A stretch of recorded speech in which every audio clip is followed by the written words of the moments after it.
ขอเชิญคุณผู้ฟังพบกับรายการผู้ว่าราชการจังหวัดเชียงใหม่พบประชาชนรายการดีๆที่จะทำให้ทุกคนก้าวทันการพัฒนาจังหวัดเชียงใหม่เป็นประจำทุกวันศุกร์ช่วงเวลา 8 นาฬิกาถึง 9 นาฬิกาที่คลื่น FM 93.25 เมกะเฮิรตซ์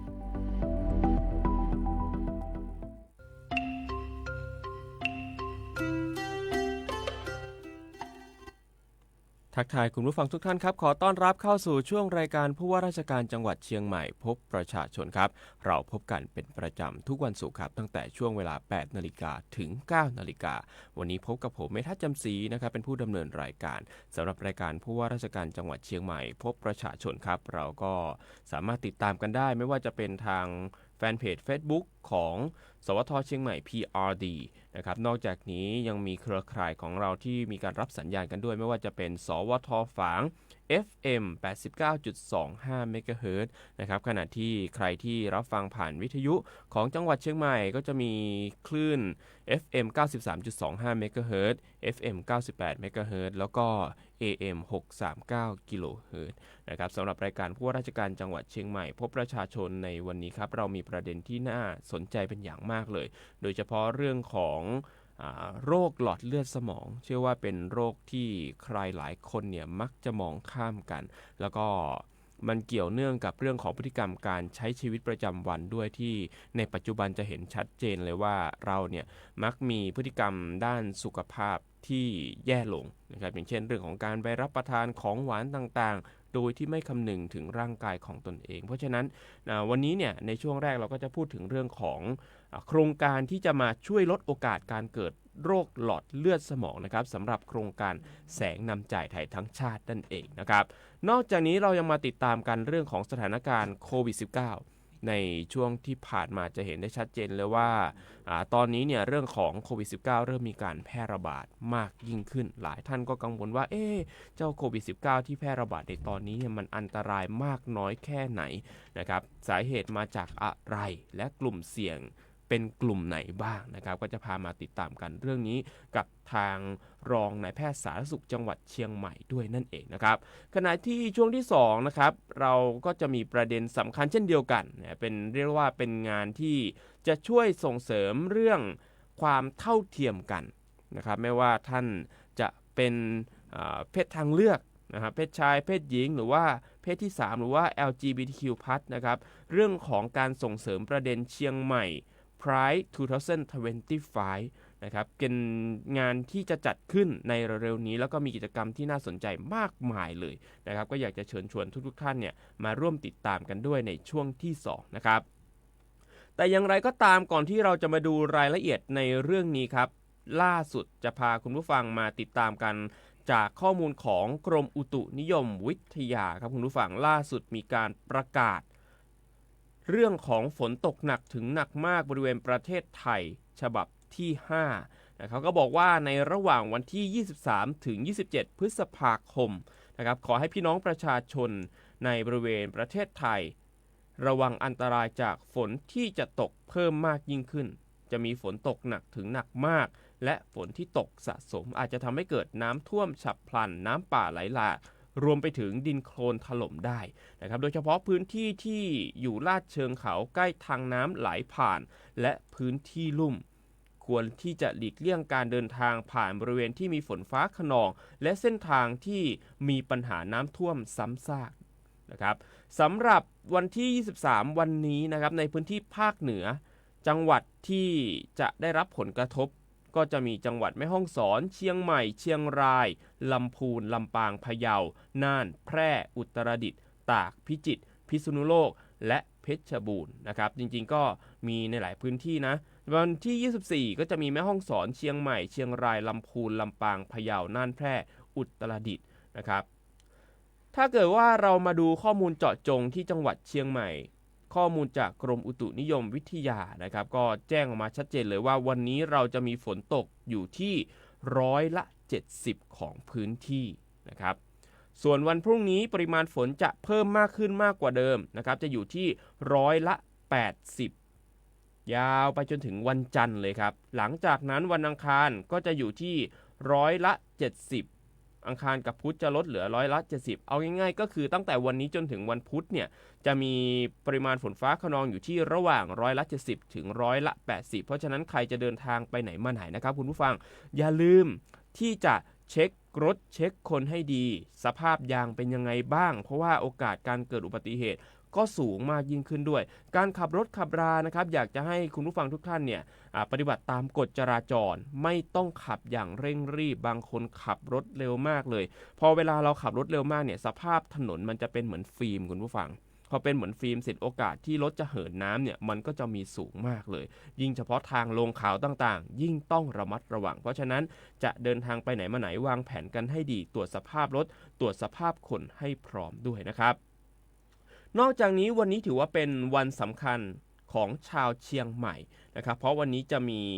การจัดงานประเพณีใส่ขันดอกบูชาเสาอินทขิฬหรือว่าเสาหลักเมืองเชียงใหม่นั่นเองนะครับจะจัดขึ้นระหว่างวันที่23ถึง29พฤษภาคมรวมไปถึงวันที่30ก็จะเป็นการทำบุญออกอินทขิฬที่วัดเจดีย์หลวงวรวิหารตำบลพระสิงห์อำเภอเมืองเชียงใหม่นะครับก็สามารถที่จะไปร่วมงานได้โดยเฉพาะในช่วงเช้าเนี่ยตั้งแต่6โมงเช้าที่ผ่านมาก็จะมีการประกอบพิธีถวายเครื่องพลีกรรมบูชาเสาอินทขิฬซึ่งจะเริ่มต้นในช่วง6โมงเช้าที่ผ่านมานะครับแล้วก็จะดำเนินการอย่างต่อเนื่องตลอดทั้งวันเลยในขณะที่ในวันนี้เนี่ยช่วงเวลาบ่าย3โมงนะครับ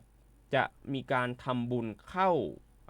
วันเข้าอินทขิฬด้วยจะมีทั้งหน่วยงานราชการพุทธศาสนิกชนพี่น้องประชาชนก็จะไปพร้อมกันที่มณฑลพิธีภายใน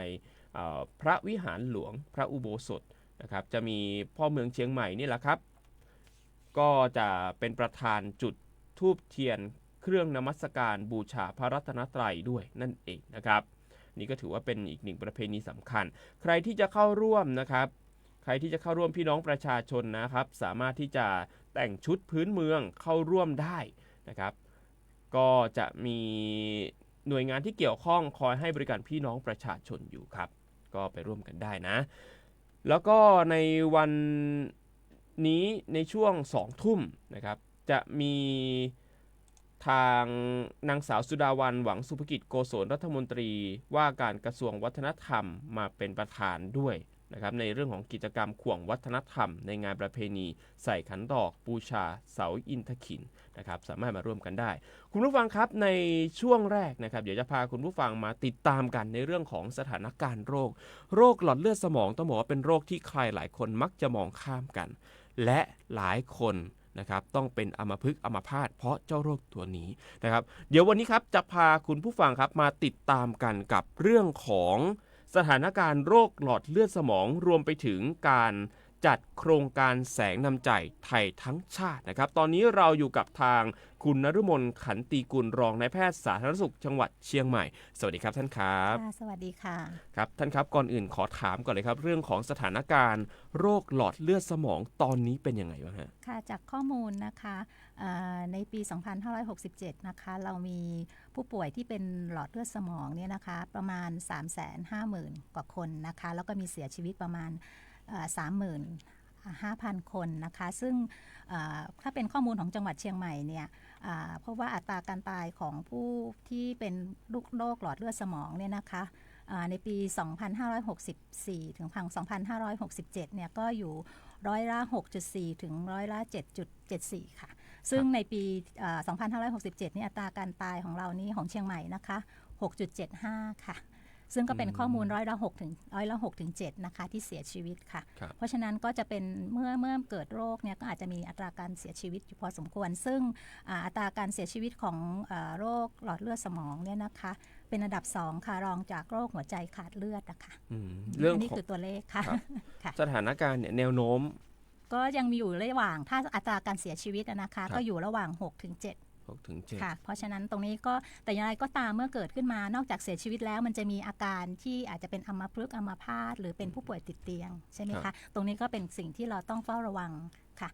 เพราะฉะนั้นปัจจัยเสี่ยงก็คือการเรื่องของเขาเรียกว่าอะไรคะพฤติกรรมการใช้ชีวิตในปัจจุบันนะคะทั้งในเรื่องของอาหารในเรื่องของไม่ออกกำลังกายหรือกินหวานกินมันกินเค็มเหล่านี้ค่ะมันก็จะเป็นปัจจัยที่ทำให้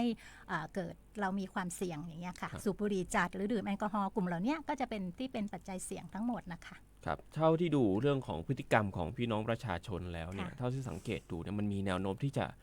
เพิ่มขึ้นไหมหรือว่าลดลงก็เรามีความรู้ความรู้นี่หาได้ทั่วไปค่ะแต่ความรู้ที่จะไปสู่พฤติกรรมเนี่ยค่ะเราจะต้องสร้างตรงนี้พอสมควรบางทีเรารู้ว่าเราทานอาหารพวกนี้มันเป็นไม่มีประโยชน์และมีความเสี่ยงก็ยังมีกลุ่มที่ใช้ที่กินใช่ไหมคะหรือรู้ว่าการออกกำลังกายก็ดีแต่ก็จะเข็นตัวเองออกไปออกกำลังกายเนี่ยก็ยากเพราะฉะนั้นเหล่านี้ค่ะจึงทำให้เราน่าจะมีสิ่งที่กระตุ้นหรือเป็นแรงบันดาลใจให้เราเริ่มคิกออฟตัวเองในการออกกำลังกายหรือออกกำลังกายอยู่แล้วก็ออกกำลังกายต่อการออกกำลังกายเป็นกลุ่มมันก็จะทำให้อย่างในคือทฤษฎีของการออกกำลังกายนะคะจะมีฮอร์โมนแห่งความสุขหลั่งออกมาเพราะฉะนั้นเราก็จะมีความสุขในการออกกำลังกายและถ้าเราออกกำลังกายเป็นกลุ่มมันก็จะมีฮอร์โมนที่ทำให้เรามีความสุขในการออกกำลังกายเหล่านี้ค่ะมันก็เป็นการกระตุ้นเป็นการอย่างกิจกรรมที่ทางผู้ดำเนินรายการกล่าวก็คือเราเป็นกิจกรรมที่เหมือนถ้าคนที่ยังไม่ได้เริ่มก็เริ่มคนที่เริ่มอยู่แล้วก็มาเจอเพื่อนฝูงเป็นการที่ทำให้เรามีความสุขในการออกกำลังกายค่ะทีนี้จากเราได้มีการสำรวจไหมครับว่ากลุ่มผู้ป่วยในจังหวัดเชียงใหม่นะฮะเอาเฉพาะในจังหวัดเชียงใหม่เนี่ยคนที่เป็นหลอดเลือดสมองเนี่ยส่วนใหญ่ก็จะเป็นกลุ่มชุมชนเมืองหรือว่าชุมชนโดยรอบถ้าข้อมูลก็ต้องเป็นชุมชนเมืองเพราะว่าในการเรียกอะไรพฤติกรรมใช่ไหมคะแต่เดิมเนี่ยก็จะเป็นผู้สูงอายุเพราะว่าเวลาเราสูงอายุร่างกายเราก็จะเสื่อมตามวัยแล้วก็โรคประจำตัวเราก็มีแต่ปัจจุบันเราพบว่าแนวโน้มก็มีอายุลดลงเพราะว่าเขาเรียกพฤติกรรมการใช้ชีวิตของคนรุ่นใหม่อะค่ะก็ยังไม่เขาเรียกว่า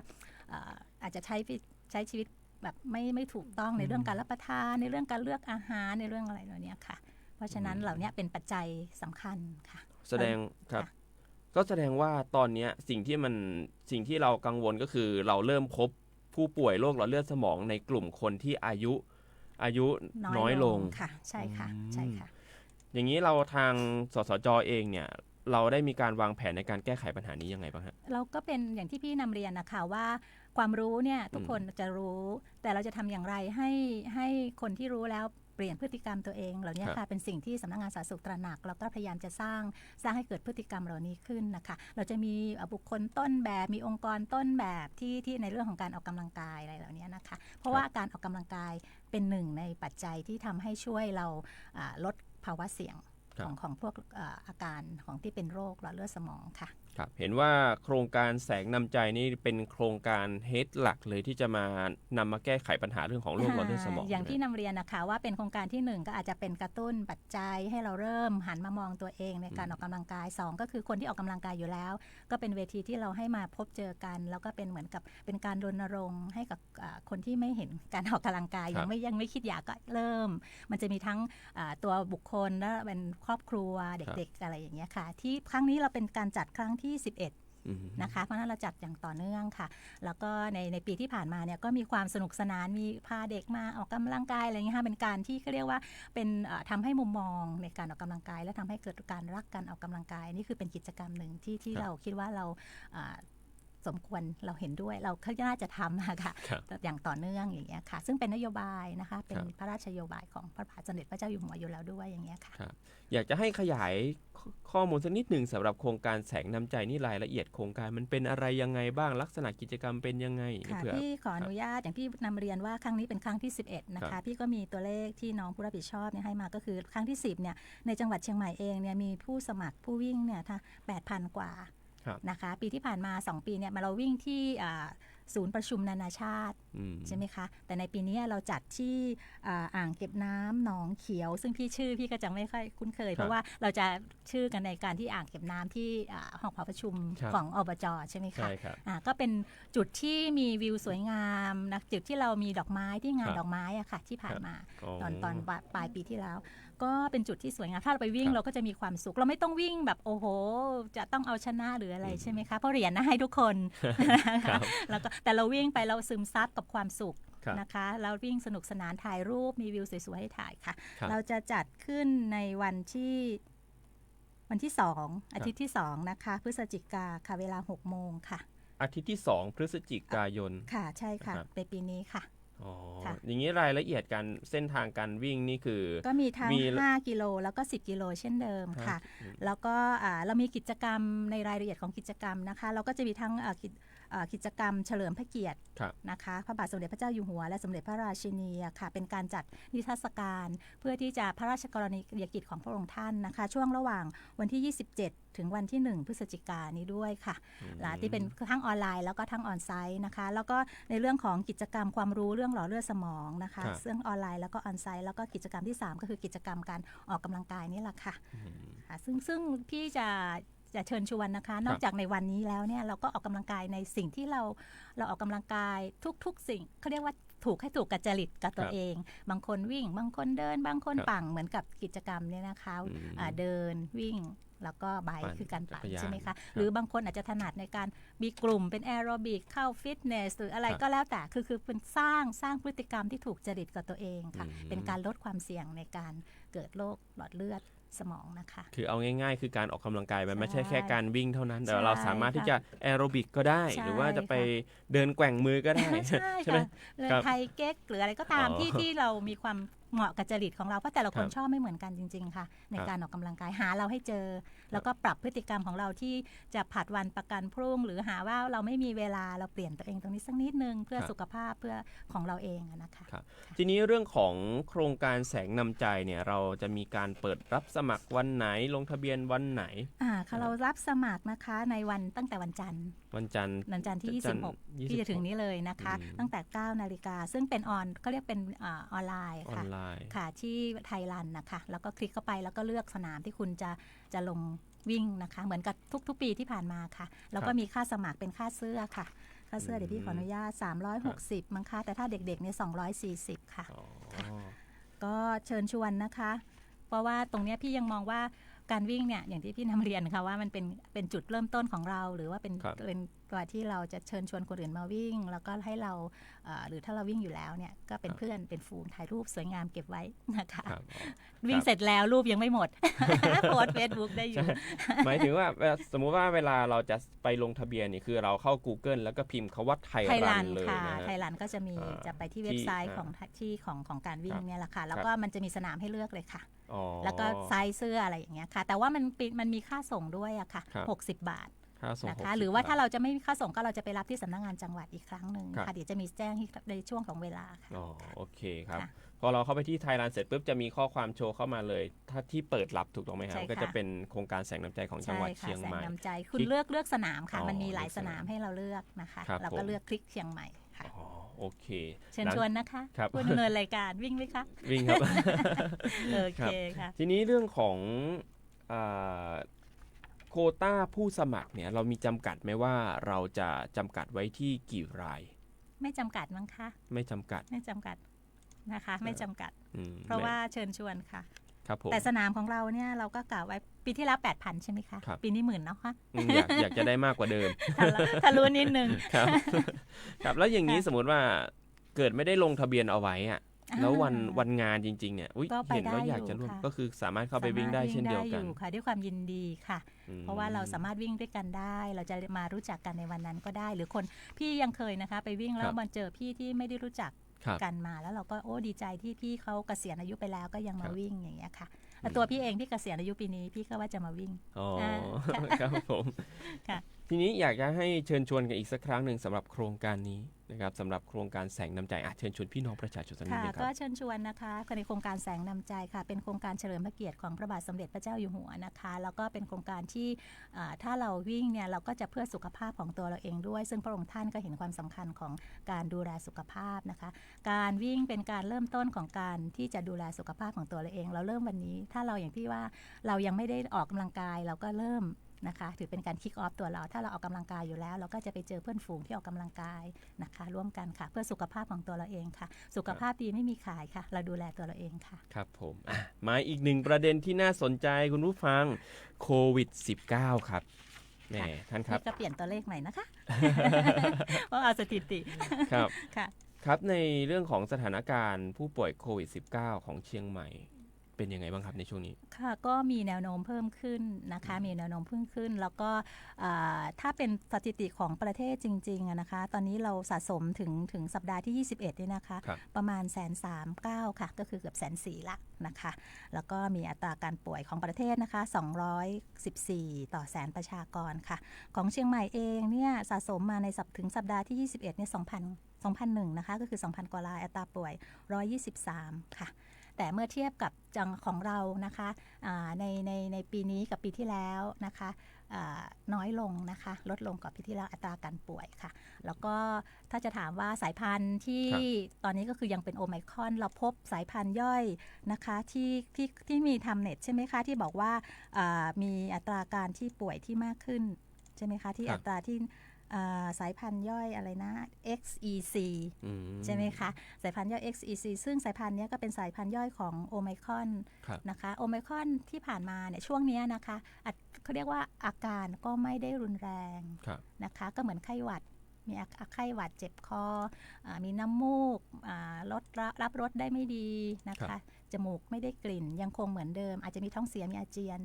แต่ว่าที่น่ากังวลก็คือหมายถึงว่าน่าเป็นห่วงนิดนึงก็สำหรับ608เช่นเดิมค่ะคน608ก็ยังต้องมีความต้องถ้าสมมติว่าเกิดขึ้นเนี่ยคนที่มีคนแก่อายุ60คนที่มีโรคเรื้อรังหรือคนที่หญิงที่ตั้งครรภ์ก็อาจจะต้องถ้ามีอาการก็อาจจะต้องไปหาคุณหมอนะคะถ้าเรากังวลอย่างเงี้ยค่ะซึ่งก็รักษาตามอาการนะคะแล้วก็อัตราการเสียชีวิตของเชียงใหม่นะคะก็คือสัปดาห์ที่21นี้ก็คือ2รายค่ะแล้วก็เป็นผู้ป่วยที่มีอายุ60ปีขึ้นไปค่ะเพราะฉะนั้นพี่ก็ยังมองว่าก็คือเราก็เฝ้าระวังตัวเองตามปกติถ้าเรามีคนแก่ที่อยู่ที่บ้านก็เวลาที่เราไปเข้าไปในชุมชนเราก็ใส่หน้ากากเพราะมันติดง่าย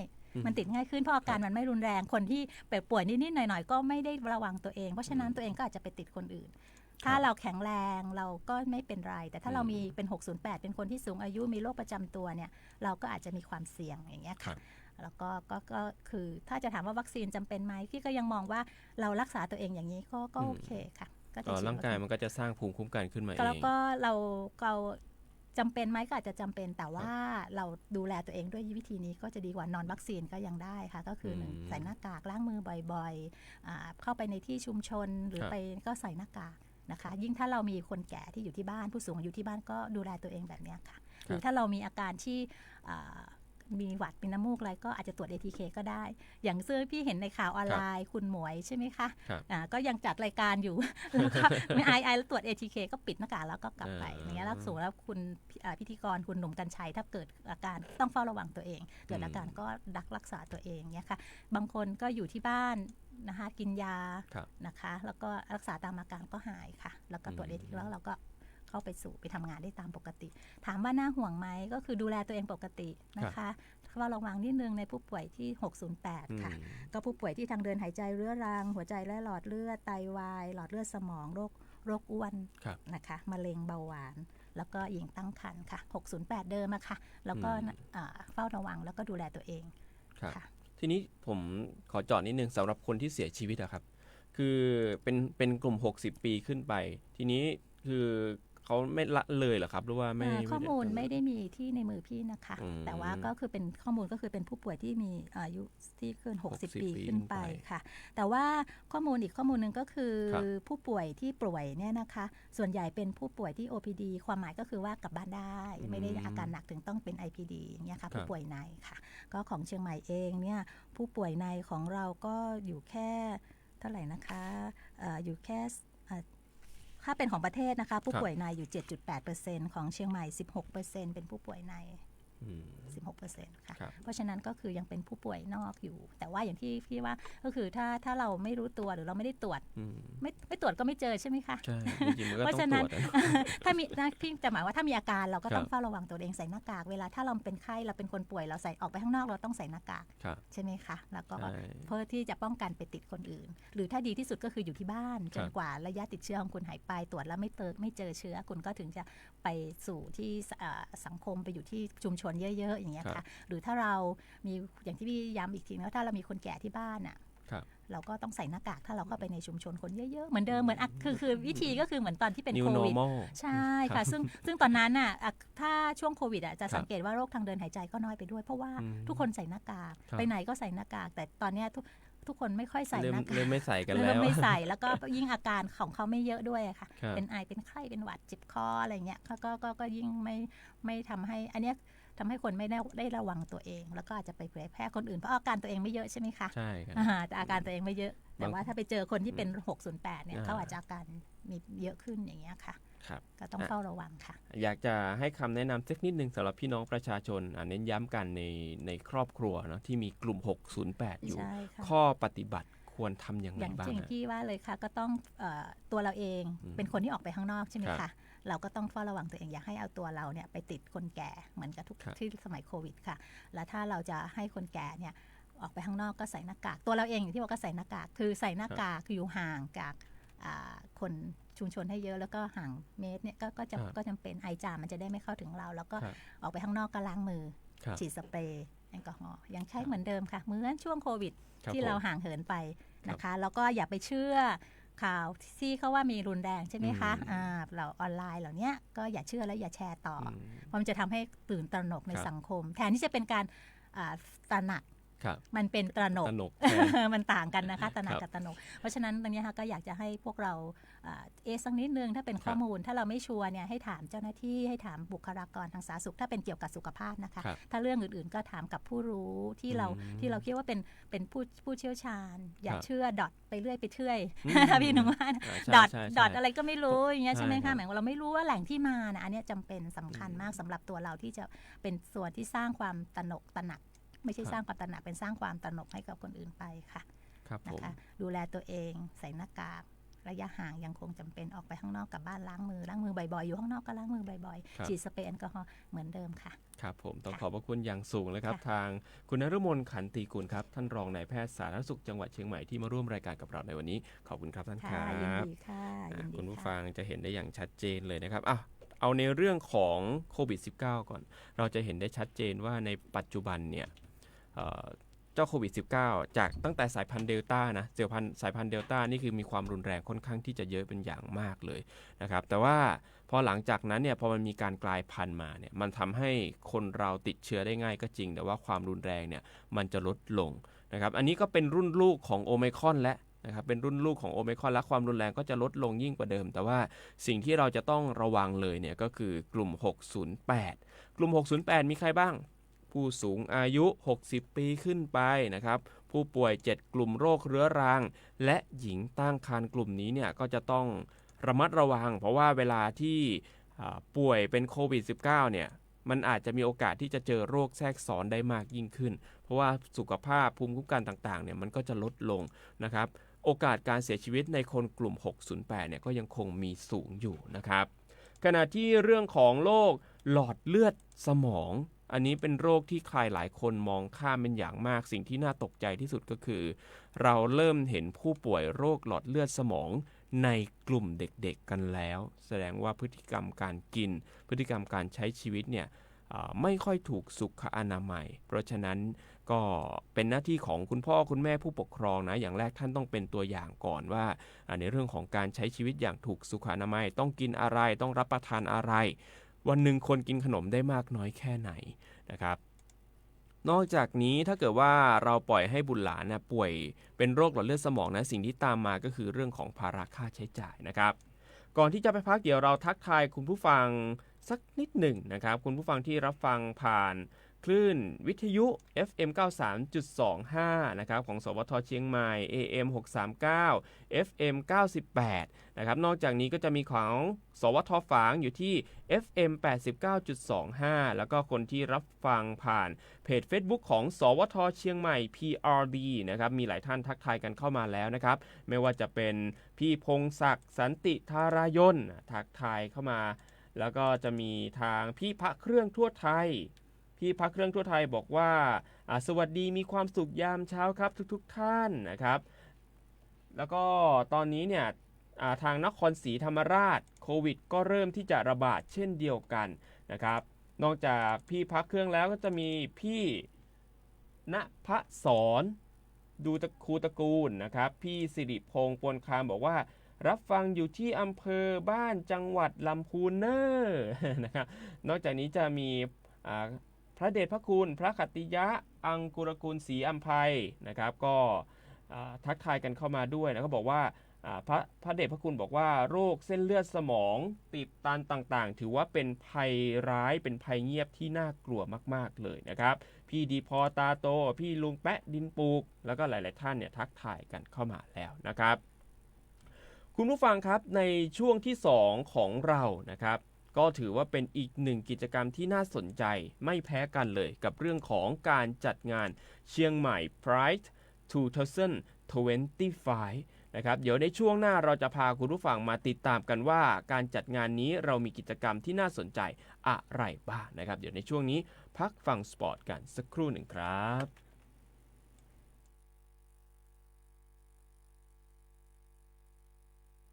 เธอเห็นโฆษณางานนี้ไหมงานง่ายแค่กดไลค์กดแชร์คอมเมนต์นิดเดียวได้ค่าคอมมิชชั่นเยอะสนใจสมัครด้วยกันไหมสนใจแล้วต้องทำยังไงบ้างล่ะแต่ต้องโอนเงินมัดจำค่าดำเนินการเงินที่โอนเข้าไปเนี่ยจะเพิ่มเป็นโบนัสให้อีกนะเดี๋ยวเขาจะส่งลิงก์ส่งเลขที่บัญชีมาให้เราว่ามันแปลกๆอยู่นะให้โอนเงินไปก่อนทำงานมิจฉาชีพแน่เลยไม่เห็นข่าวเหรอมีคนโดนหลอกตั้งเยอะน่ะโห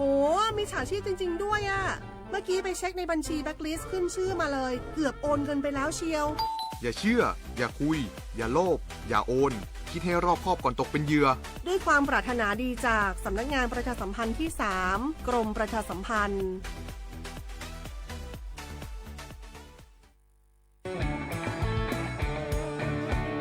ชอบบรรยากาศมาพี่ชนแม่วันนี้ปาร์ตี้กันให้สุดๆกันไปเลยจัดไปไหมเมาไหมครับหรอ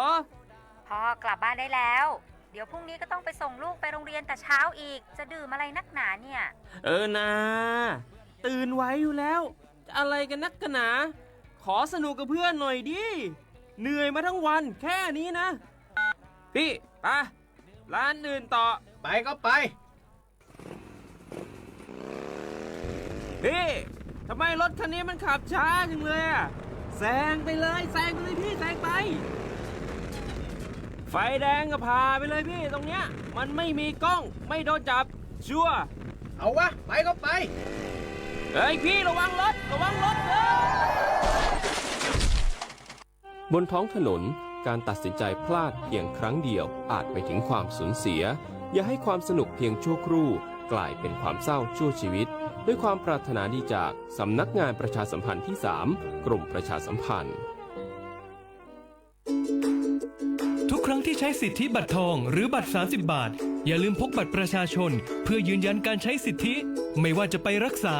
รับบริการป้องกันโรคหรือบริการอื่นๆสำหรับเด็กเล็กที่ยังไม่มีบัตรประชาชนใช้ใบเกิดแสดงคู่กับบัตรประชาชนของผู้ปกครองง่ายสะดวกรักษาได้ทันทีสอบถามเพิ่มเติมได้ที่สายด่วนสปสช1330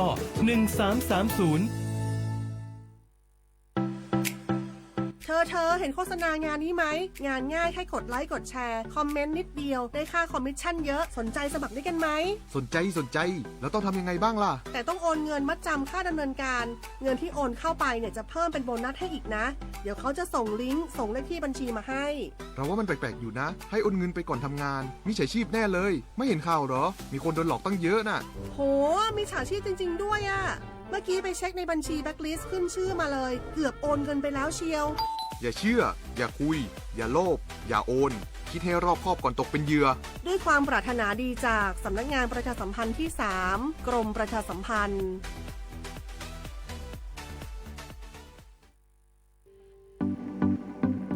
ขอเชิญคุณผู้ฟังพบกับรายการผู้ว่าราชการจังหวัดเชียงใหม่พบประชาชนรายการดีๆที่จะทำให้ทุกคนก้าวทันการพัฒนาจังหวัดเชียงใหม่เป็นประจำทุกวันศุกร์ช่วงเวลา 8 นาฬิกาถึง 9 นาฬิกาที่คลื่น FM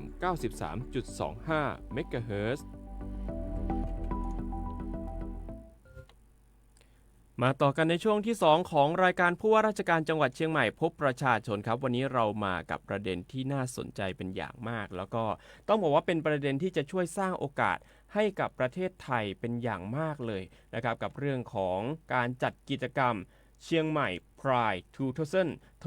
2025 นะครับซึ่งวันนี้ครับเราอยู่กับผู้ร่วมรายการของเราคุณศิริศักดิ์ชัยเทศหรือว่าพี่ต้นนะครับแล้วก็คณะทำงานตอนนี้ร่วมรายการกับเราแล้วสวัสดีครับทั้งสองท่านครับ สวัสดีค่ะ สวัสดีค่ะ ครับผมครับอยากจะให้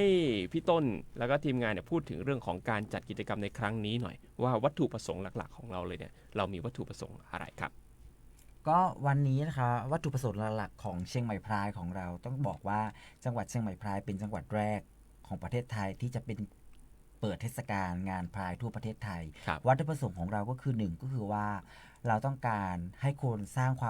ามเข้าใจเกี่ยวกับความหลากหลายทางเพศนะคะสองอยากให้เกิดการเปลี่ยนแปลงทางสังคมในเรื่องของความหลากหลายทางเพศและสามและที่สำคัญก็คือเรื่องของกฎหมายและนโยบายงานพรายของเราไม่ใช่งานเพื่อความสนุกสนานอย่างเดียวเพราะประวัติศาสตร์ของเชียงใหม่พรายเราไม่ได้เกิดมาจากการเฉลิมฉลองแต่เราเกิดมาจากการถูกกดทับกดขี่จากหลายสิบปีที่ผ่านมาฉะนั้นงานเฉลิมฉลองของเรานะจุดประสงค์ของเราก็คือจะต้องมีการเปลี่ยนแปลงในตามธีมปีนี้ก็คือ Beyond Celebration มากกว่าการเฉลิมฉลองนั่นคือการเปลี่ยนแปลงและสิ่งที่เราสามารถทำได้ที่ผ่านมาในการเปลี่ยนแปลงของคุณภาพชีวิตของคนที่มีความหลากหลายทางเพศก็คือสมรสเท่าเทียมแน่นอนค่ะในขบวนพรายในปีนี้เราไม่ใช่แค่ความสวยงามแต่เราจะเน้นถึงเรื่องของการเปลี่ยนแปลงที่จะสร้างความตระหนักรู้ให้กับผู้ที่มีอำนาจในการแก้ไขกฎหมายนโยบายต่างๆระดับประเทศด้วยไม่ว่าจะเป็นเรื่องของการรับรองเพศสภาพหรือคำนำหน้านามนะคะการทำให้อาชีพขายบริการทางเพศเป็นอาชีพที่ไม่ผิดกฎหมายการทำให้เกิดพรบขจัดการเลือกปฏิบัติต่อบุคคลรวมถึงเรื่องของการทำให้พรบพระราชบัญญัติความเท่าเทียมระหว่างเพศปี 2558 สามารถใช้ได้จริงกับทุกจังหวัดเพราะว่ามันประกาศมาแล้ว10 กว่าปีแต่บางจังหวัดก็ยังไม่ประกาศใช้รวมถึงอีกมากมายค่ะและที่สำคัญจุดเด่นของเราก็คือในงานนี้ค่ะทุกคนจะคิดว่างานเชียงใหม่พรายเป็นงานของ LGBT เกย์กระเทยเท่านั้นความจริงแล้วไม่ใช่ค่ะเป็นงานรวมของประชาชนทุกคนที่มีความภาคภูมิใจในตัวเองในเอกลักษณ์ของตัวเองในอาชีพของตัวเองนี่ตัวตนของตัวเองมากมายค่ะแต่ว่าอาจจะนำด้วย LGBT อันนี้ก็ไม่แปลกเพราะมันคืองาน Pride แต่ความจริงแล้วมันรวมไปถึงทุกภาคส่วนไม่ว่าจะเป็นเครือข่ายเยาวชนเครือข่ายชาติพันธุ์เครือข่ายผู้อยู่ร่วมกับ HIV เครือข่ายสุขภาพเครือข่ายคนข้ามเพศ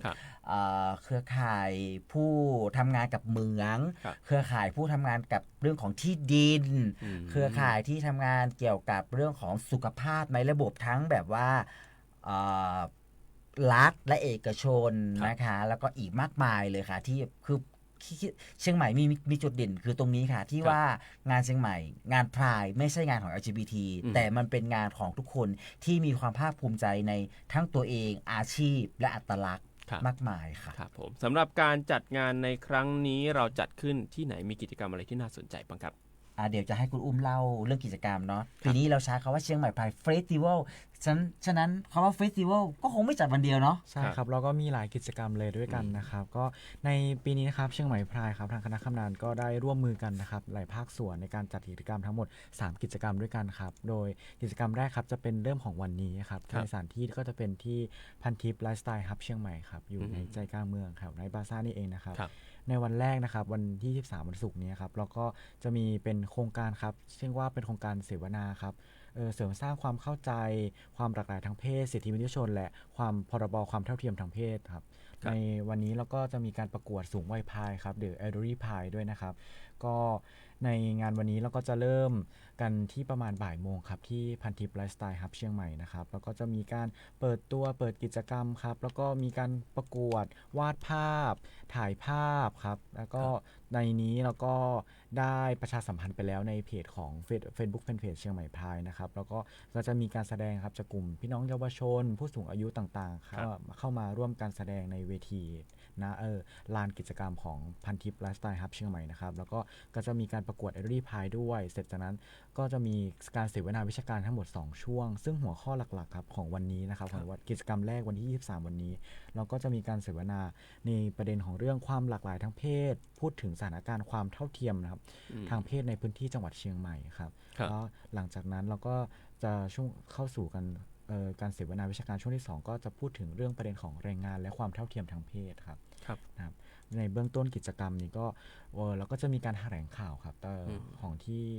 ของงานนี้ครับก็จะจัดอีกทีประมาณ 4 โมงเย็นครับถึง 6 โมงเย็นครับที่พันทิพย์ไลฟ์สไตล์ฮับเชียงใหม่ครับแต่ไฮไลท์ของปีนี้เลยครับกิจกรรม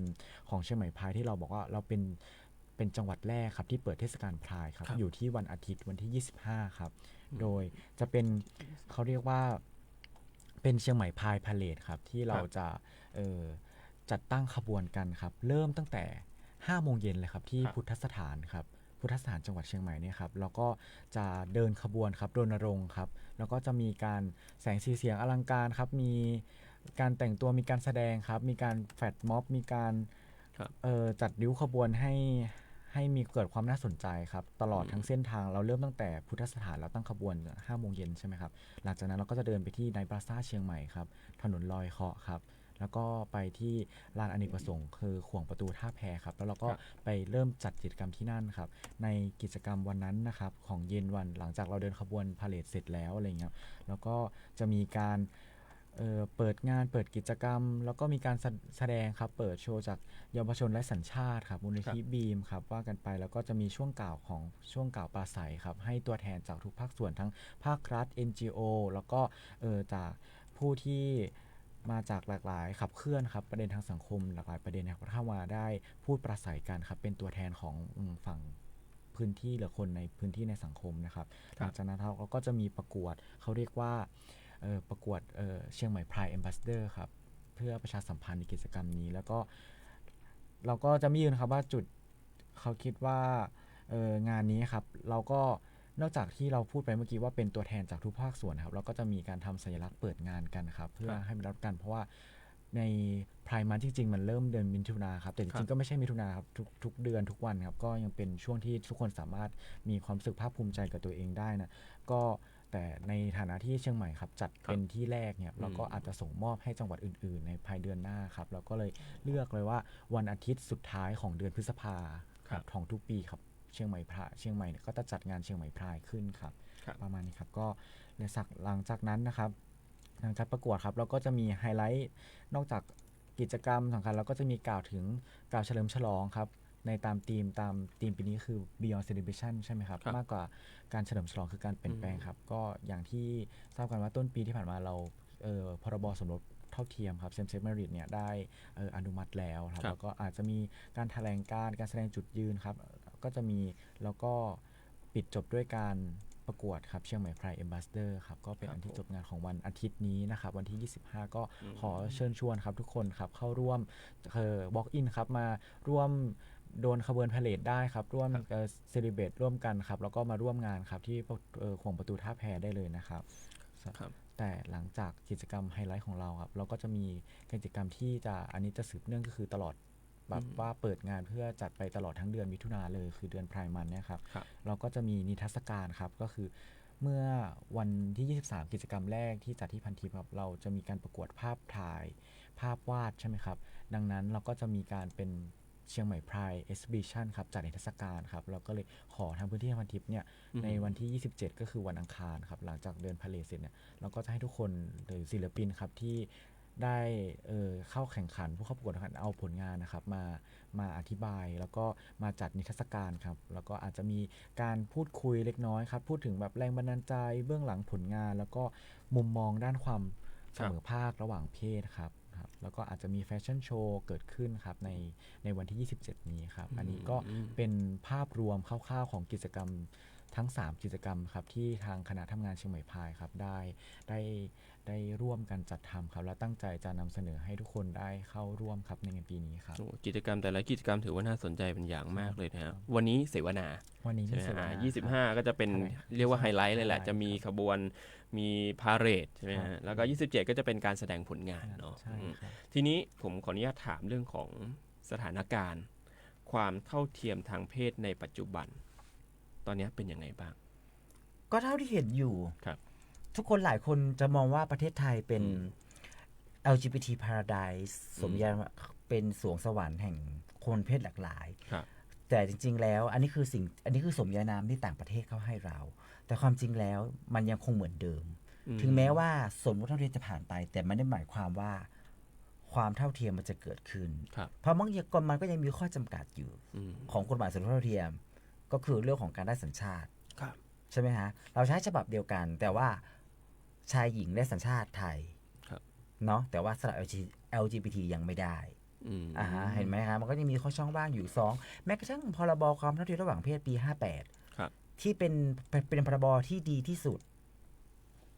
ที่ดีที่สุดแล้วในการช่วยเหลือคุณภาพชีวิตของ LGBT หรือคนที่มีความหลากหลายทางเพศ แต่ก็จะมีข้อยกเว้นอยู่ ครับ สองข้อจากมาตรา 17 ก็คือศาสนาและความมั่นคง 2 เรื่องนี้ห้ามยุ่ง ครับ อันนี้อธิบายง่ายๆถ้ามีผู้หญิงคนหนึ่งอยากบวช ครับ แล้วแค่พรบเนี่ยไปสู้ได้ไหมอ๋อไม่ค่ะไม่ได้ เพราะเป็นเรื่องศาสนา 2 ความมั่นคงก็คืออาทิเช่น ผู้ชายข้ามเพศอยากเกณฑ์ทหารได้ไหมก็ไม่ได้ อะไรประมาณนี้ครับฉะนั้นทุกอย่างมันก็ยังมีการ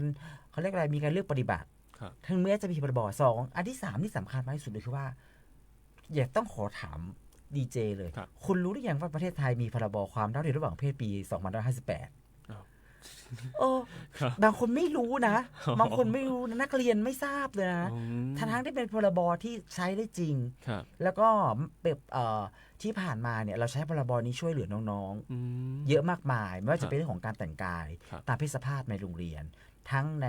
มัธยม ครับ อุดมศึกษารวมถึงภาครัฐและธุรกิจต่าง ครับ ๆ และเกิดช่องว่างอีกอย่างหนึ่งก็คือว่า ขนาดเป็นพรบแล้วอะบางที่อะ ครับ ก็ไม่ปฏิบัติตาม อืม ก็ไม่ปฏิบัติทั้งที่พรบเนี่ยถูกส่งไปทุกพื้นที่นะคะ ครับ ส่งถึงผู้ว่าทุกจังหวัด ส่งถึงโรงเรียนทุกที่ แต่คุณรู้ไหมว่าปัญหาอะไรเกิดขึ้นรู้ไหมคะ ครับ เอาแบบตรงๆก็คือว่า บางคนเขาบอกว่า กติกาของสถานที่ของฉันเนี่ย ครับ มีมาเป็น100 ปี อ๋อ แต่พรบเนี้ยเพิ่งมีปี 58 มันจะมาศักดิ์สิทธิ์ได้ยังไง ศักดิ์สิทธิ์กว่านโยบายของฉันได้ยังไง แต่เราก็ต้องยึดถึงตามกฎพรบ ตามหลักการสากล อ่า เราต้องยึดตามหลักพรบค่ะ ใช่ ซึ่งเราก็มันก็เลยกลายเป็นมีปัญหาว่าทุกวันเนี้ยมันก็เคส by เคส ใครมีปัญหาเรื่องทรงผมมีเรื่องการแต่งกายก็ต้องมาใช้พรบนี้เป็นเคส by เคสทั้งที่ความจริงแล้วมันควรจะเป็นสิ่งที่ทั้งประเทศ ต้องประกาศใช้และก็ทำด้วยกัน เราจะเห็นว่าตามข่าวต่างๆเนี่ยมีแค่ไม่กี่จังหวัดที่พยายามทยอยประกาศว่าจังหวัดเชียงใหม่จะปฏิบัติการตามพรบความเท่าเทียมระหว่างเพศปี 2558 เช่น ผู้หญิงข้ามเพศที่เป็นราชการสามารถใช้แต่งหญิงได้อะไรอย่างเงี้ยหรือบางมหาวิทยาลัยสามารถให้คนข้ามเพศ แต่งกายตามเพศสภาพของตัวเองได้มันเป็นการประกาศทีละที่อ่ะซึ่งความจริงแล้วมันไม่ใช่ต้องมาประกาศค่ะรัฐมนตรีคุณต้องบอกไปเลยว่า คุณต้องใช้เท่านั้น คุณต้องใช้ คืออยาก ตัว ให้มัน เนี้ย ครอบคลุมเลย ให้มันครอบคลุมเลยค่ะ อันนี้ขนาดว่ามีกฎหมาย และที่สำคัญก็คือว่ารัฐธรรมนูญเองอ่ะยังไม่มีการระบุคนที่มีเพศหลากหลาย ครับ เข้าไปในหลักการ มันก็เลยทำให้ตอนที่เราต่อสู้เรื่องสมรสเท่าเทียมเนี่ย ตอนที่เราไปฟ้องศาลรัฐธรรมนูญเนี่ยเราแพ้ เพราะเขามองว่ามันไม่ขัดต่อรัฐธรรมนูญ ครับ เข้าใจไหมฮะและทีนี้เนี่ยสิ่งที่มันเกิดขึ้นก็คือ คุณก็จะเห็นคนจะเข้าใจว่าประเทศไทยเนี่ยดีที่สุดแล้ว ถ้าเป็นเมืองนอกนะ เห็นกระเทยอยู่ข้างทางเนี่ยโดนลากมาตบละโดนลากมาถมน้ำลายใส่ละแต่เธอเนี่ยดีที่สุดแค่ไหนแล้ว คนก็ทัศนคติตรงเนี้ย คนเขาไปเปรียบเทียบกับเมืองนอกเนี่ยเขาก็มันมีนัยยะบอกว่าได้แค่เนี้ยก็พอแล้ว แต่ว่ามัน ทางคนจริงมันไม่พอ มัน กับอคติที่ 2คือได้คืบจะเอาศอกคำถามก็คือ พวกเราได้สักคืบหรือยัง พวกเรายังไม่ได้สักคืบเลยจะเอาศอกมาจากไหน และสิ่งที่พวกเราเรียกร้องเนี่ยนะคะ เป็นสิ่งที่พวกเราเรียกร้องตามหลักฐานใช่ตามสิทธิขั้นพื้นฐานของมนุษย์ที่เราควรจะได้อยู่แล้ว ไม่ว่าจะเป็นเรื่องของคำนำหน้านามนะคะ รวมถึงการได้รับฮอร์โมนฟรีทั้งในชีวิตประจำวันหรือรวมถึงในเรื่องของอยู่ในเรือนจำด้วย คนข้ามเพศต้องไปอยู่ในเรือนจำชายมันจะเกิดอะไรขึ้นและการไม่ได้รับฮอร์โมนหลายคนเข้าใจว่า ฮอร์โมนคือความสวยงามความจริงแล้วไม่ใช่นะคะ อืม ฮอร์โมนคือเรื่องสุขภาพค่ะ ต้องกินทุกวัน เป็นยาตัวเดียวกันกับผู้หญิงวัยทองที่กิน เป็นตัวเดียวกันค่ะฉะนั้นสามก็คือเรื่องของการศึกษาเนี่ยคุณรู้ไหมครับว่า วันที่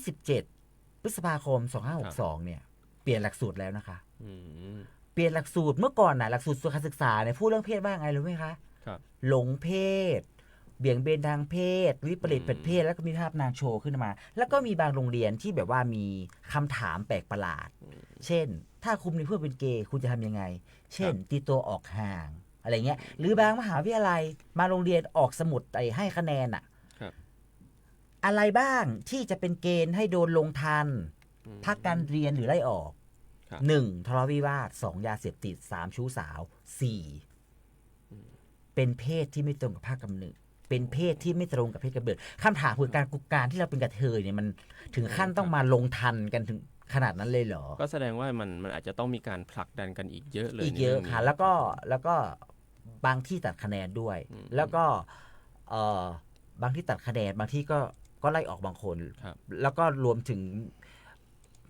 น้องๆหลายคนที่พกเครื่องแต่งหน้ามาบางคนถูกยึดเครื่องแต่งหน้าอะไรอย่างเงี้ย ครับ แล้วก็พูดถึงหลักสูตรนิดนึงหลักสูตรเนี่ยมันเปลี่ยนตั้งแต่ปี 62 ละแต่กลายเป็นว่ากระทรวงศึกษา และคุณครูสอนไม่เป็น อืม เอาหลักสูตรใหม่เนี่ยสมมุติว่าเมื่อก่อนเราสอนเรื่องวิปริตผิดเพศใช่ไหม ครับ แล้วก็มาเปลี่ยนเป็นว่าไม่ใช่ค่ะ ไม่ใช่ความวิปริตผิดเพศมันแต่มันคือความหลากหลาย ครูก็สอนไม่เป็นอีก แล้วก็มีแค่บางจังหวัดที่เอาหลักสูตรเนี้ยที่เป็นที่เปลี่ยนแล้วเนี่ยไปใช้แค่10 จังหวัดเองนะคะ อืม เพราะครูก็สอนไม่เป็นอะไรอย่างเงี้ยค่ะ ก็แสดงว่าหลังจากนี้ก็น่าจะมีการแถลงเรื่องของจุดยืนด้วยนะครับก็จะมีสื่อมวลชนเนี่ยไปทำข่าวด้วยในเรื่องของจุดยืนต่างๆ เพื่อให้การผลักดันเนี่ยมันเป็นรูปธรรมมากยิ่งขึ้นนะครับสุดท้ายแล้วอยากจะให้ฝากถึงเรื่องของการจัดกิจกรรมในครั้งนี้อยากจะให้เชิญชวน ไม่ใช่แค่ LGBTQ+ เท่านั้นแต่เป็นพี่น้องประชาชนคนไทยทุกคนอยากจะให้เชิญชวนงานนี้ครับ ก็อยากจะบอกว่าอันดับแรกเลยก็คือว่าอยากสร้างความเข้าใจว่า อยากเชิญชวนทุกคนมาร่วมกันเฉลิมหนึ่งแหละมาร่วมกันเฉลิมฉลองเชิญชวนทุกคนนะคะ ครับ ทุกคนทุกเพศทุกวัยทุกอาชีพ ทุกเชื้อชาติทุกศาสนา ครับ เราไม่จำกัดค่ะ อยากให้ทุกคนมาร่วมกัน เพื่อที่จะเฉลิมฉลองความสำเร็จของการต่อสู้ของคนเพศหลากหลาย และสองก็คืออยากให้ทุกคนมาร่วมกันช่วยกันผลักดันเรื่องของสิทธิมนุษยชนที่ยังมีเรื่องของกฎหมาย บางอันที่มันกดทับกดขี่จะต้องถูกยกเลิกไปกับสองมาช่วยกันผลักดันให้กฎหมายที่มันยังไม่มี ครับ ยังไม่คุ้มครองคุณภาพชีวิตของมนุษย์ทุกคน อืม ที่มีอยู่ในประเทศไทย ครับ ไม่ว่าจะเพศใดเชื้อชาติศาสนาใด ครับ มาช่วยกันค่ะ เพราะว่าในงานเราจะมีการแถลง ครับ การด้วยว่าเรามีข้อเรียกร้องอะไรต่อภาครัฐนะคะและที่สำคัญก็คือว่าในงานเราจะมีการแสดงเจตนารมณ์ แล้วก็พยายามสร้าง MOU ร่วมกับทุกภาคส่วน เพื่อสร้างให้ประเทศไทยหรือเพื่อสร้างให้ ครับ เมืองเชียงใหม่เป็นเมืองแห่งความเท่าเทียม ครับ หลายจังหวัดเริ่มทำแล้ว แต่หลายจังหวัดอะใช้คำว่า Rainbow City อืม แต่เราจะไม่ใช้คำนั้นค่ะ ครับ พอพูดถึง Rainbow City มันจะหมายถึงแค่ว่า อุ๊ย เรามาทำให้เมืองเชียงใหม่ ให้เมืองเนี้ยเป็นเมืองแห่งความเท่าเทียมของเกย์กระเทย แต่เราไม่ค่ะ เชียงใหม่เราไปไกลกว่านั้น ครับ เราจะสร้างเมืองเชียงใหม่ให้เกิดความเท่าเทียมในทุกคน ครับ ไม่ว่าจะเพศใดก็ตาม ครับ ค่ะ ผมเอาเป็นว่าเดี๋ยววันนี้จะพาคุณผู้ฟังไปติดตามกันด้วยนะสำหรับงานเสวนาที่จะมีขึ้น ใช่ นะครับก็จะพาไปติดตามกัน เรื่องของความเท่าเทียมถือว่าเป็นเรื่องที่สำคัญนะครับเพราะว่าเป็นเรื่องของสิทธิมนุษยชนแล้วก็จะพามาติดตามกันในเรื่องนี้ ต้องขอบพระคุณอย่างสูงนะครับทางพี่ต้นนะครับทางท่านศิริศักดิ์ชัยเทศแล้วก็ทีมงานที่มาร่วมรายการกับเราในวันนี้นะครับขอบพระคุณอย่างสูงเลยครับและนี่ก็คือรายการผู้ว่าราชการจังหวัดเชียงใหม่พบประชาชนนะครับแหมอยากจะมีเวลาต่ออีกสักนิดหนึ่งเนาะแต่ว่าเวลามันหมดแล้วนะครับอาจจะต้องขอตัวลาคุณผู้ฟังไปก่อนนะครับสำหรับวันนี้สวัสดีครั ครับ บ สวัสดีค่ะ ครับ จังหวัดเชียงใหม่ อีกสักครู่กลับมาติดตามรายละเอียดครับ เศรษฐกิจที่ขับเคลื่อนด้วยนวัตกรรม จะช่วยให้เราเปลี่ยนจากทำมากได้น้อย เป็นทำน้อยได้มาก ด้วยความคิดสร้างสรรค์ในการสร้างสินค้านวัตกรรมที่มีคุณค่าและมูลค่ามากขึ้น เปลี่ยนเกษตรแบบดั้งเดิม สู่เกษตรสมัยใหม่ เปลี่ยนแรงงานทักษะต่ำไปสู่แรงงานที่มีความรู้ความเชี่ยวชาญและ